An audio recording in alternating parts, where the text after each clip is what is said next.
श्री सम्राट गुरुवराज श्री सन्मति सागर जी महाराज की बोलिए परम पूज्य चतुर्थ भट्टाधीश वासले शिरोमणि राष्ट्र गुरु भक्तों के भगवान आचार्य भगवान श्री सुनील सागर जी गुरुदेव की जय हो। जयकारा गुरुदेव का। जय जय गुरुदेव। नमस्ते गुरुदेव।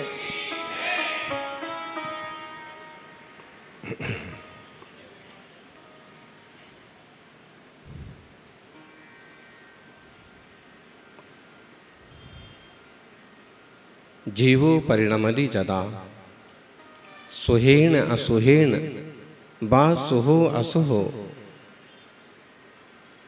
शुद्धेण तदा शुद्धो हवधि परिणाम सब भावो। यह जीव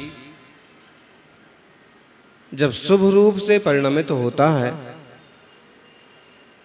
तब शुभ रूप होता है, शुभ का आश्रय बंद करता, और जब अशुभ रूप से परिणमित होता है तब अशुभ रूप होता है और अशुभ का आश्रय बंद करता है। और जब यह शुद्ध रूप से परिणमित होता है तब शुद्ध रूप होता है, संबर नजरा करता है, मोक्ष जाता है।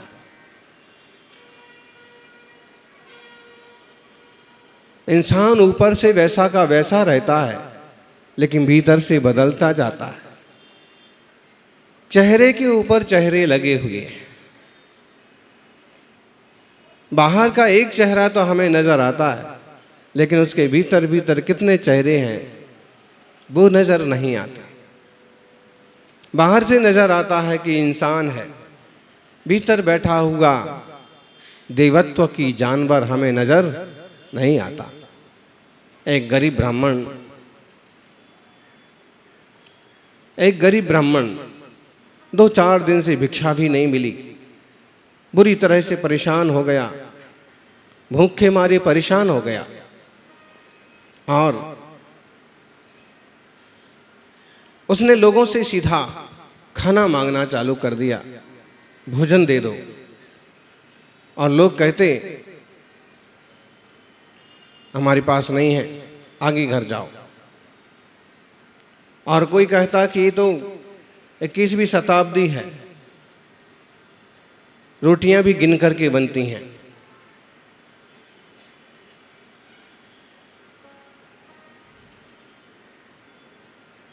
तुम्हारे लिए कुछ नहीं है हमारे पास, आगे जाओ। और कभी दुकानदार से भी उसने किसी से कहा, होटल वाले से भी कहा तो उसने भी टरका दिया। काफी और परेशान हो गया और थक गया। चलते चलते उसे एक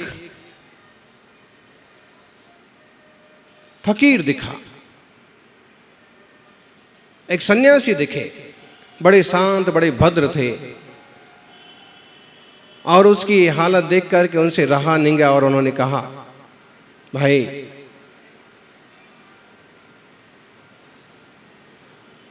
जिन जिन से तुम मांग रहे हो ये सब जानवर हैं। उसने कहा कि मैं तो जिन जिन से मांग रहा हूं वो सारे के सारे मनुष्य हैं। सन्यासी ने कहा नहीं, इनके चेहरे मनुष्य के हैं लेकिन ये वास्तव में जानवर है। उसने कहा, गुरुजी आपकी बात पर कैसे भरोसा करें कि ये जानवर है? मुझे तो अच्छे खासे हैंडसम सभ्य नागरिक दिख रहे हैं। उन्होंने कहा, मेरे पास एक चश्मा है, इस चश्मा लगा के देखो। इस चश्मा को लगाने से मालूम पड़ेगा कि कौन इंसान है, कौन जानवर है, कौन देवता है और कौन। बाहर से सारे इंसान एक जैसे होते हैं लेकिन भीतर से वो क्या है, उनका अंतरंग परिणाम कैसा चल रहा है, उनका शुभोपयोग चल रहा है कि अशुभोपयोग चल रहा है, तुम्हें इससे मालूम पड़ेगा। उसने कहा कि ठीक है, और उसने चश्मा ले लिया।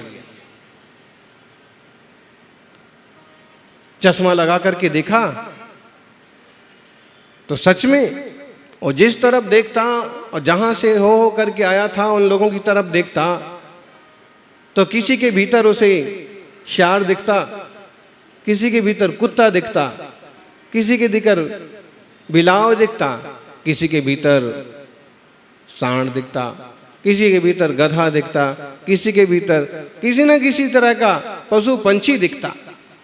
उसने कहा बात तो सही कही। गुरुजी की तरफ देखा तो उनकी तरफ देखा तो मालूम पड़ा देवता जैसा कुछ दिखा।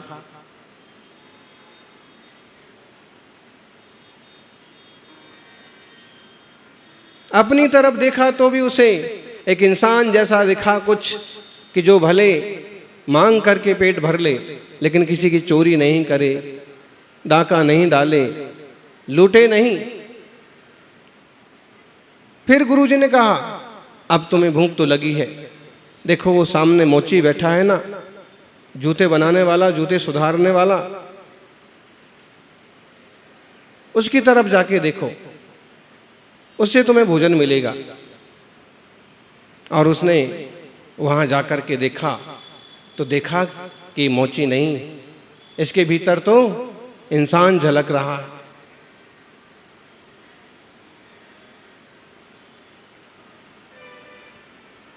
काम इसका क्या है वो मायने नहीं रखता है, लेकिन इसके भीतर इंसानियत झलक रही है। भूख के मारे दम निकला जा रहा था। कहा कि मैं बहुत भूखा हूं, क्या मुझे भोजन का प्रबंध हो सकता है? इतना सुनते ही उसने अपना काम छोड़ा और खड़ा हो गया।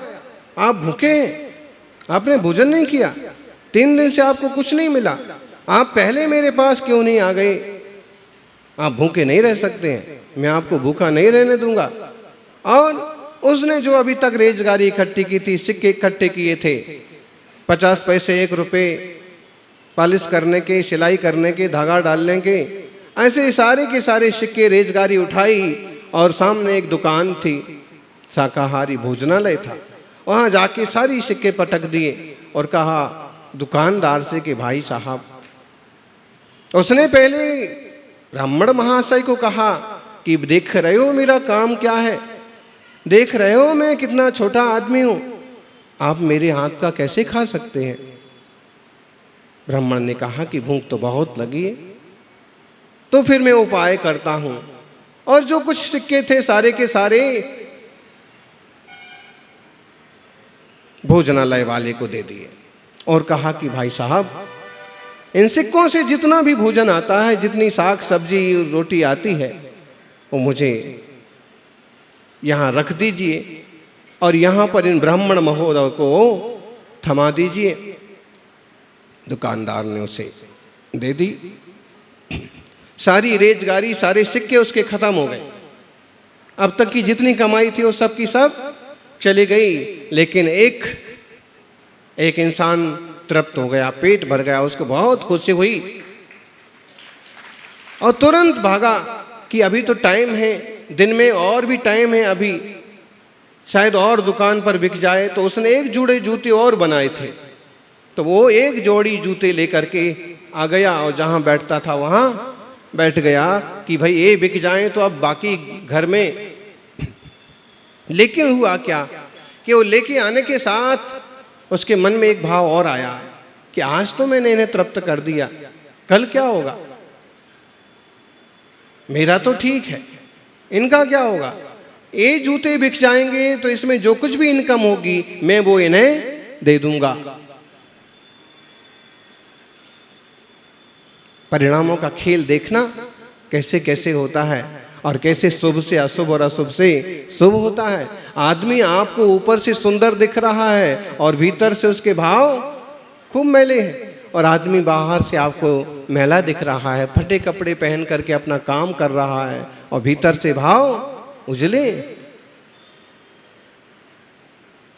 योग संयोग की बात, उस दिन कुछ ऐसी बात बनी, सम्राट को जूतों का बहुत शौक था, अच्छी अच्छी क्वालिटी के बढ़िया से बढ़िया जूते पहनना लोगों को शौक होता है।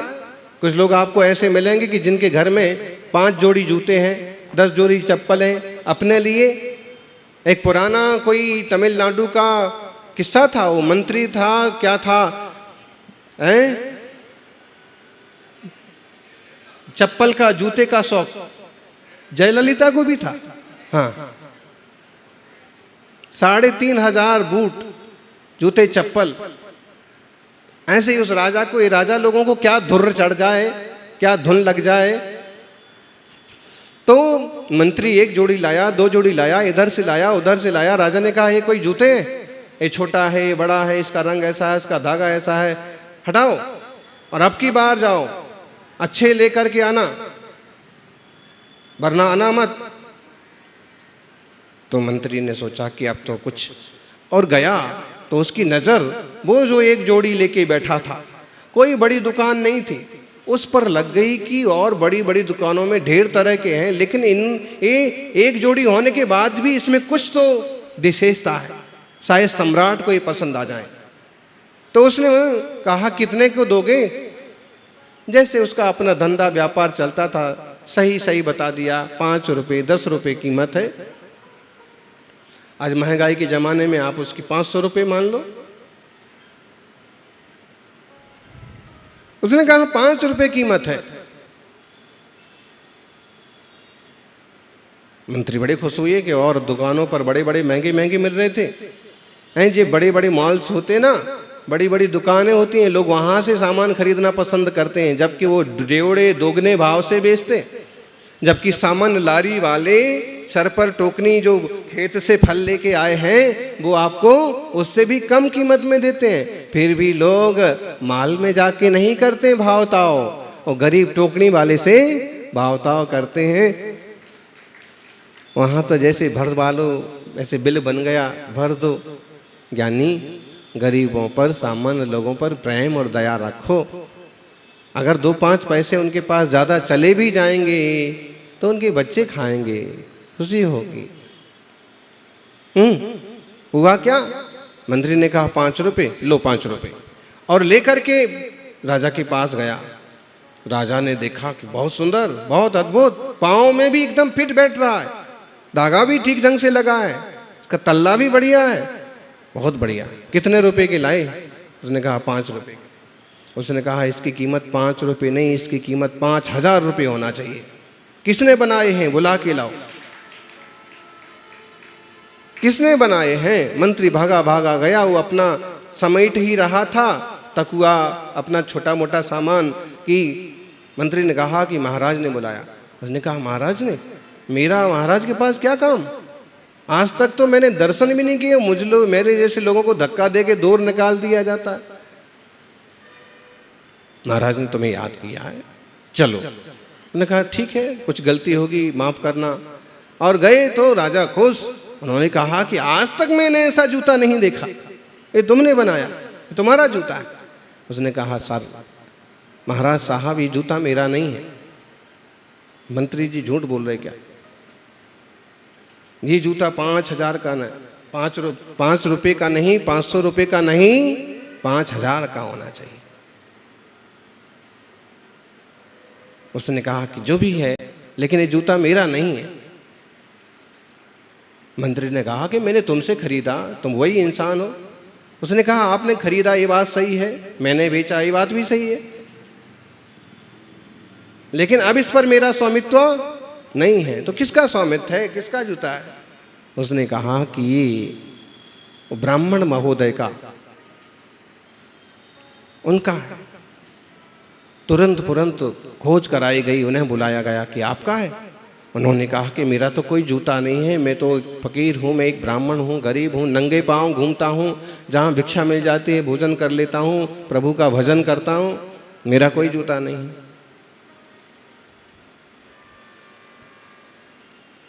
उसने कहा,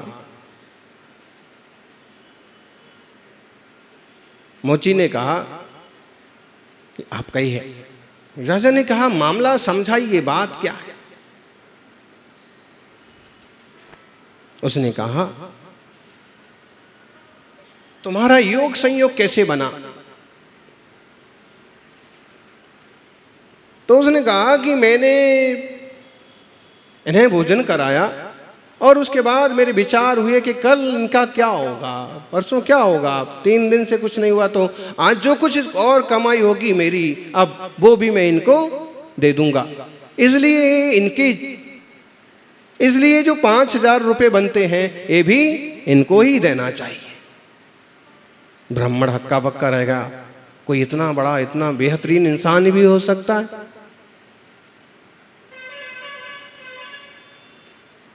बात फिर पूछी गई कि आखिर आप का ये सारा घटनाक्रम क्या है, इतनी उलझनें क्यों पैदा हो रही हैं बातों में। तो ब्राह्मण महोदय ने बताया कि मेरे पास मैं बहुत जगह भटका, मुझे भोजन नहीं मिला, फिर मुझे एक सन्यासी मिले, फिर मुझे एक चश्मा दिया, मैंने उसमें देखा कि ये तो सारी दुनिया में बहुत सारे लोग जानवर ही हैं, और मुझे जब इनकी तरफ देखने को कहा गया, जब मैं इनको देखा तो मुझे एक इंसान नज़र आया और उन्होंने मुझे भोजन कराया। उसके बाद का किस्सा है आप सबके सामने है कि इनने मन में सोच लिया कि थोड़ा और प्रबंध कर देंगे, तो इसकी कमाई ये सारी मेरे को देना चाहते हैं। और देखिए इनके शुभ परिणामों का फल कि चीज़ तो सचमुच 5 रुपये की है, लेकिन खरीदार के भाव हो गए कि मैं 5,000 रुपये दूंगा। सद्भावनाओं का फल कैसे फलता है, सच्चे कार्य का फल कैसे फलता है, निस्वार्थ भक्ति कैसे फल देती है। इसलिए ये कह रहे हैं, राजा ने कहा कि वो चश्मा जो आपको दिया गया था वो क्या हमें भी मिल सकता है। तो उसने कहा बिल्कुल मिल सकता है, मेरे झोली में ये रहा वो चश्मा। राजा ने कहा मुझे भी दो, मैं भी लगा करके देखना चाहता हूं। और जब राजा ने लगा करके देखा तो देखा कि सारे दरबारी जो है, कोई तो भेड़िया है, कोई श्यार है, कोई, और जिस तरफ देखते जाते उसी तरफ कोई सांड है, कोई गेंडा है, कोई लकड़बग्घा है और कोई खतरनाक कुत्ता है। सब की तरफ देखते और हमने कहा कि ये तो सारे जानवर हैं, मतलब इनकी प्रवृत्तियां, इनका मन, इनका उपयोग इस टाइप का चलता है। फिर उन्होंने विचार किया कि यार सभासद ऐसे हैं तो मैं कैसा हूं। और दर्पण में उन्होंने खड़े होकर के देखा कि मैं भी तो शेर दिख रहा हूं, मतलब ये सारा जंगल राज है और मैं जंगल का राजा शेर हूं। मतलब है कि इंसान होकर के मैं आज तक इतना नहीं बदल पाया कि एक अच्छे इंसान का रूप भी दिखे। कहते हैं चश्मा लगा करके देखने से उनका मन बदल गया और उन्होंने कहा कि 5,000 इनको भी दो, 5,000 इनको भी दो, और आज से मेरे तरफ से राज्य में भोजनशाला खुलवा दो। कोई भूखा नहीं रहना चाहिए और आज से मैं पूजा इंसान बनने की कोशिश करूंगा।